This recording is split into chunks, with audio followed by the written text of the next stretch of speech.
साथ संगत जी, प्रेम से कहना, धन निरंकार जी। इस परमात्मा को देखना है, मेरे सदगुरु की कृपा को देखना है, हर कण में इसको देखना है।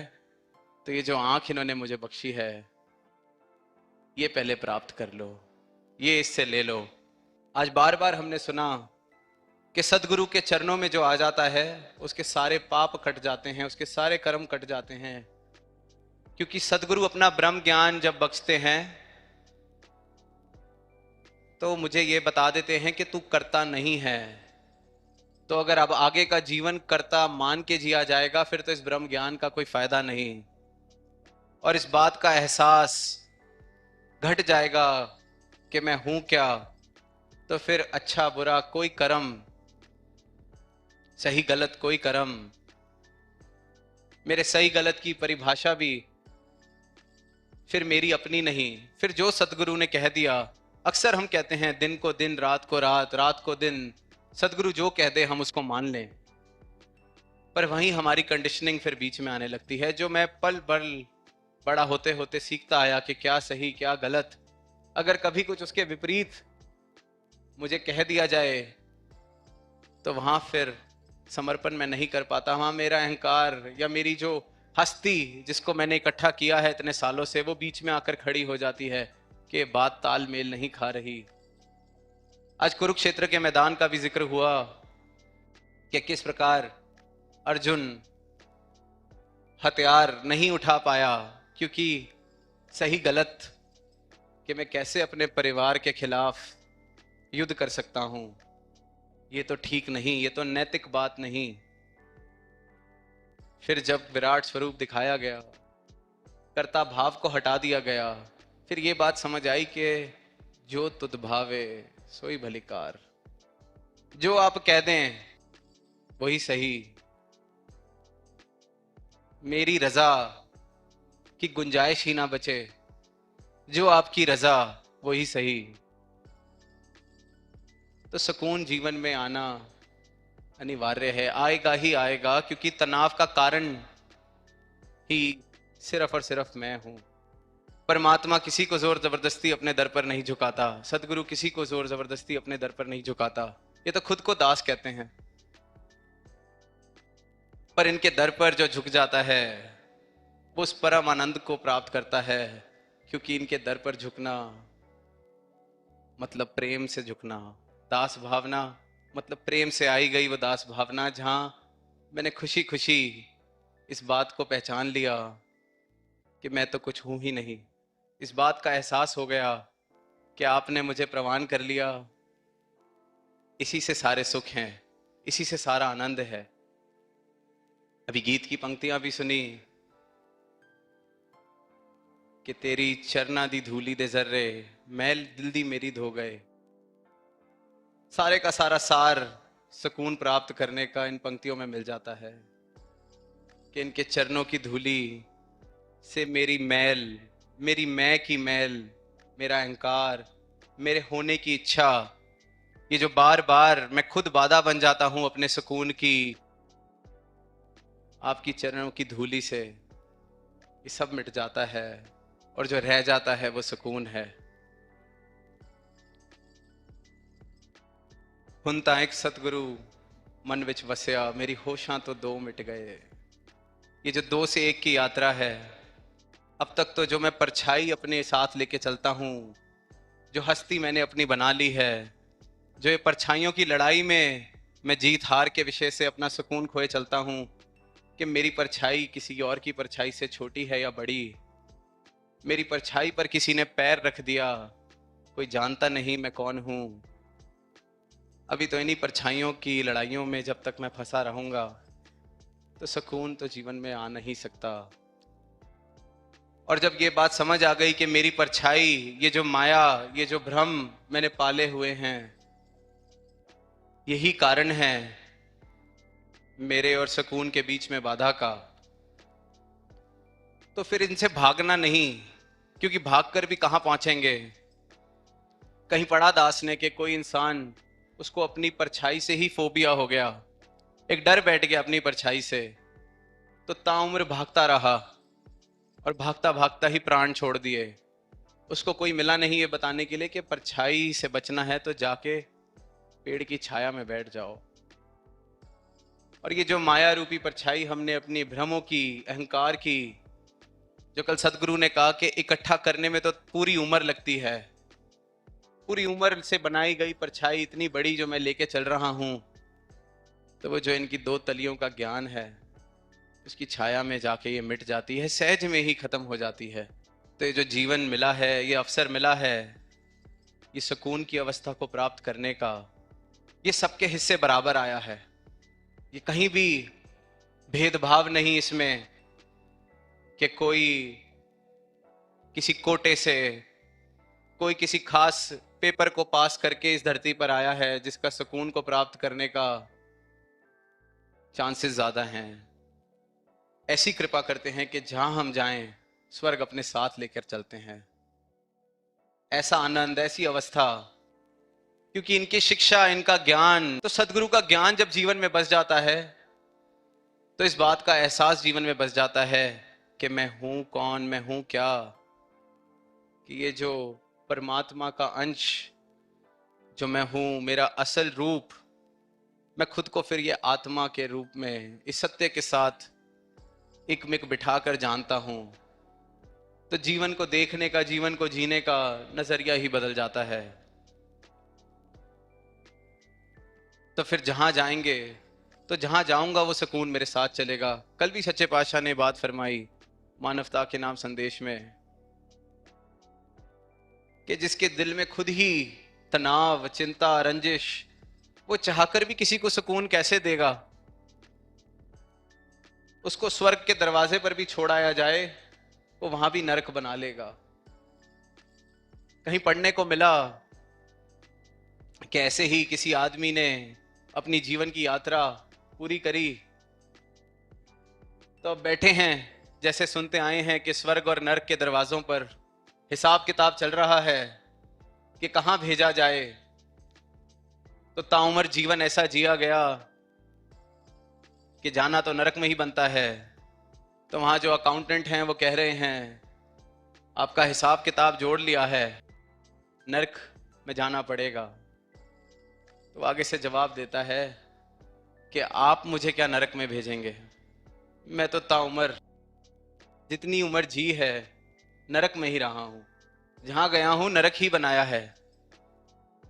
सारे ऐसे काम किए हैं जो नहीं करने चाहिए थे, सारी खुशियों से हाथ धो के बैठा हूं, आप मुझे नरक में क्या भेजेंगे, नरक तो मेरे साथ चलता आया है। कहानी पढ़ी तो दास को वो शायर की पंक्तियां, जो गुजारी जा ना सकी हमसे, हमने ऐसी जिंदगी गुजारी है, कि ऐसा जीवन काटते गए जिसको एक उत्सव की तरह जिया जा सकता है, सेलिब्रेशन की तरह जिया जा सकता है, उसको सजा की तरह काटा गया।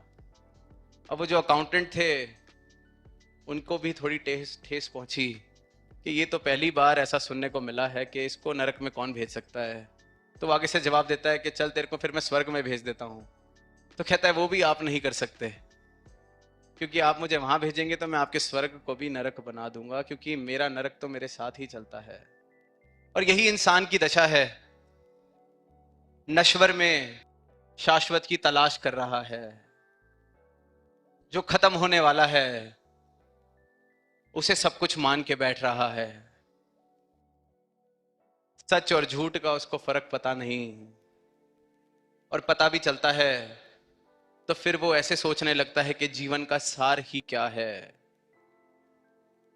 ये जो सवाल है कि जीवन का सार ही क्या है, बड़े बड़े फिलोसोफर्स, बड़े बड़े दार्शनिकों ने बड़े बड़े उल्लेख कर दिए इस बात को सिद्ध करने के लिए कि इस जीवन का कोई सार नहीं, ये जीवन जीने योग्य नहीं, ये तो बस तुम्हें फेंक दिया गया है इस धरती पर, अब काट लो जैसे उम्र काटनी है।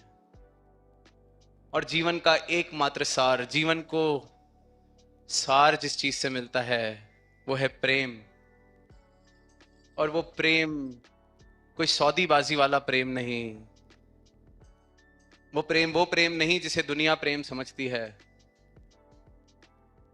वो प्रेम जो सदगुरु कह रहे हैं कि हम बन सकते हैं, कर नहीं सकते, बन सकते हैं। ये हमारा स्वभाव है।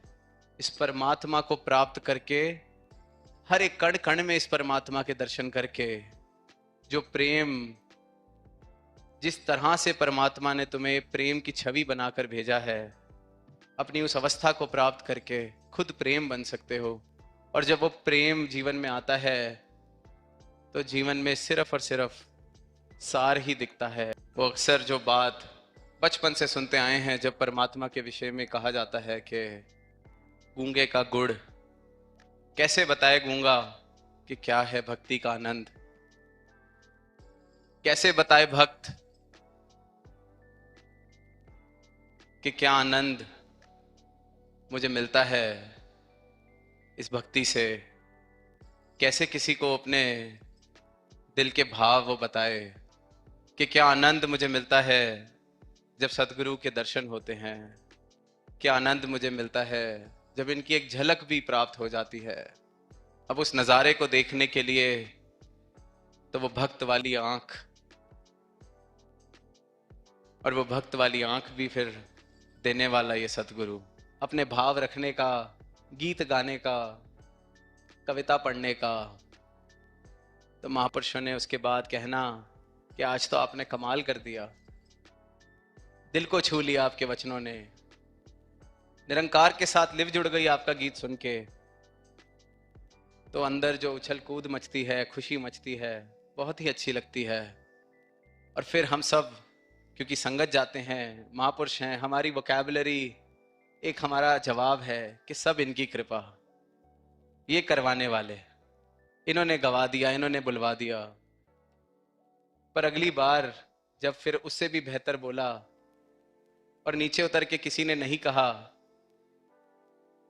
कि आपके वचन सुन के आनंद आया, तो मैं कहीं ना कहीं ढूंढने लगता हूं कि कोई तो मिल जाए, थोड़ा सा तो कह दे कि आज भी बहुत अच्छा बोले, ताकि मैं आगे से ये जवाब तो दे सकूं कि इन्होंने बुलवा दिया, इन्होंने कहलवा दिया, इन्होंने गवा दिया।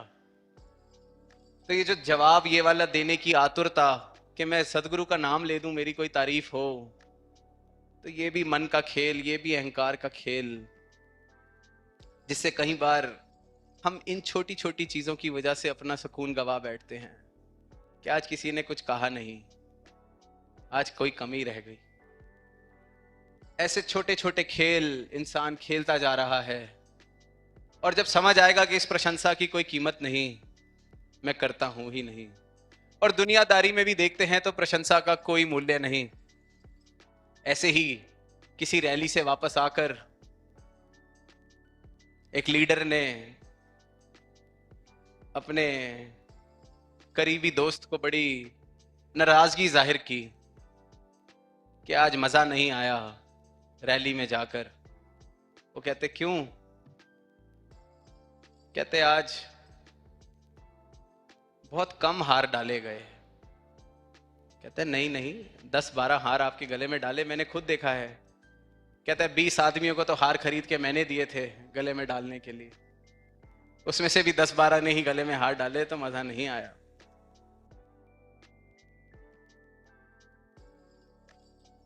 तो ये जो दौड़ है इस झूठी हस्ती को और बड़ा करने की, इस झूठी परछाई को और विशाल करने की, इस सपने को और गहरी नींद में जाकर देखने की, ये सिर्फ और सिर्फ सतगुरु का ब्रह्म ज्ञान जब जीवन में आता है, जब सच और झूठ की परिभाषा, सत्य क्या है ये समझ आता है, तो जीवन सुकून की यात्रा, और जीवन में हमारी यात्रा भी सुकून से होने लगती है। इनकी कृपा से ऐसा समर्पण मेरे जीवन में आता है कि तू करता तू भया मुझ में रही ना हूं, कि मैं हूं, ये भाव भी जीवन से कब सहज में खत्म हो जाता है। अब तू ही तू, तेरी रजा ही सारी रजा है, मेरी रजा रहे ही ना, क्योंकि जब जब मेरी रजा को मैं बीच में लाया, मैंने सुकून को अपने खोया। जो आपने मुझे देकर ही भेजा है इस धरती पर, मुझे वापस लौटाया। जिसको मैं खो बैठा था, मैं उसको फिर खो बैठता हूं जब अपनी मैं के साथ अपने आप को जोड़ने लगता हूं। इसलिए बार बार कहा जाता है कि भक्ति का फल भक्ति। ये भक्ति किसी साधन की तरह नहीं की जानी चाहिए कि किसी लक्ष्य को प्राप्त करना है इसलिए भक्ति की जा रही है, कोई धन संपत्ति प्राप्त करनी है इसलिए भक्ति की जा रही है। भक्ति का एकमात्र फल है, वो भक्ति खुद है। भक्ति खुद ही गंतव्य है, भक्ति कोई साधन नहीं। इसी राह पर इस परमात्मा से एकमिक हुआ जाएगा। और ये कृपा करते हैं कि एक एक संत इस परमात्मा से एकमिक होता है, अपने जीवन में ऐसे सुकून की अवस्था को प्राप्त करता है कि दुनिया में कोई उथल पुथल हो भी रही हो, आ भी रही हो, तो उसके भाव भी कुछ इस प्रकार हो जाते हैं कि आने दे तूफान अगर आता है तो खुदा खुद कश्ती का हाफिज है। मुमकिन है कि उठती लहरों में साहिल चलता आ जाए, कि तूफान अगर दुनिया के आएंगे भी तो मेरी कश्ती का तो हाफिज ये खुदा है, ये परमात्मा मेरा सदगुरु मेरी कश्ती को चला रहा है। तो ये चाहे तो लहरों से ही साहिल को ले आए।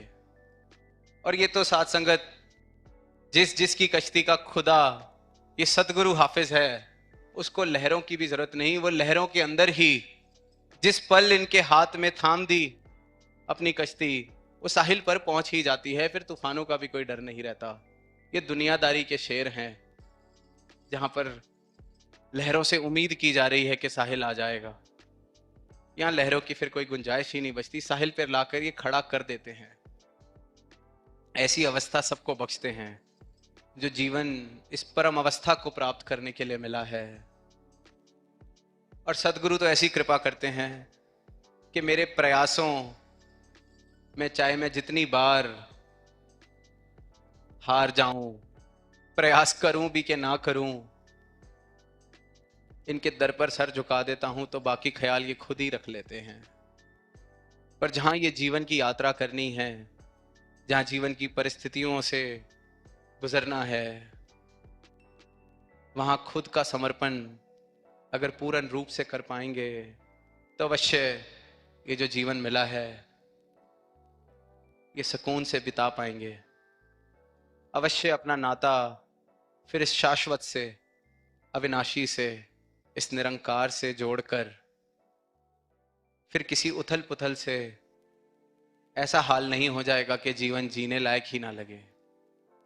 जीवन का सार इस परमात्मा का जो प्रेम, इस परमात्मा का एहसास, ये जो मेरी अपनी पहचान मुझे सदगुरु ने दी है, मेरा अपना स्वभाव, मैं फिर खुद प्रेम बनता चला जाऊंगा। और ज्यादा कोई मेहनत करने की जरूरत नहीं। मेरा सर अपनी खुशी से इनके चरणों में झुका रहे तो सुकून भी प्राप्त होगा, प्रेम भी मैं बनता चला जाऊंगा।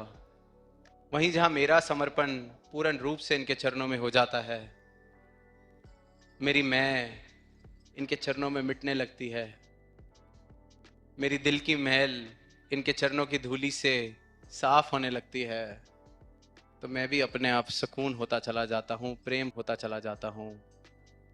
तो अंत में दास सदगुरु माता जी के चरणों में यही अरदास करेगा कि जो समागम आप जी की कृपा से इतना सुंदर रूप ये जो बना है, देश विदेश से महापुरुष चलकर आए हैं, संत चलकर आए हैं, जिज्ञासु चलकर आए हैं। आप जी ऐसी अनुकंपा करना, ऐसी कृपा करना, ऐसी मेहर करना कि सारा संसार ही इस सुकून को प्राप्त कर सके। एक एक संत आपका ऐसा जीवन जिए कि जब सुकून शब्द का जिक्र हो तो उनको जानने वाला उनका नाम ले। कोई बोले कि सुकून की परिभाषा क्या है, तो आप जी के संतों का नाम गिनवाए अपने मित्रगण में, अपने सोशल सर्कल में। और साथ संगत जीवन को सुकून से जीने के लिए और खुद प्रेम और सुकून बनने के लिए हम सिर्फ अपनी मैं को झुकाते चले जाएं।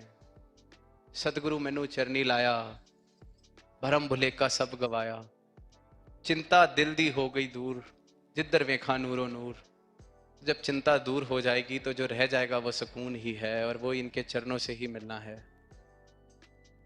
तो अंत में दातार से, सतगुरु से फिर यही अरदास कि सबको सुकून बख्शना, सबके जीवन में खुशहाली बख्शना, और सबकी तोड़ आपके चरणों में अंत श्वासों तक निभा देना। प्रेम से कहना धन। धन निरंकार जी।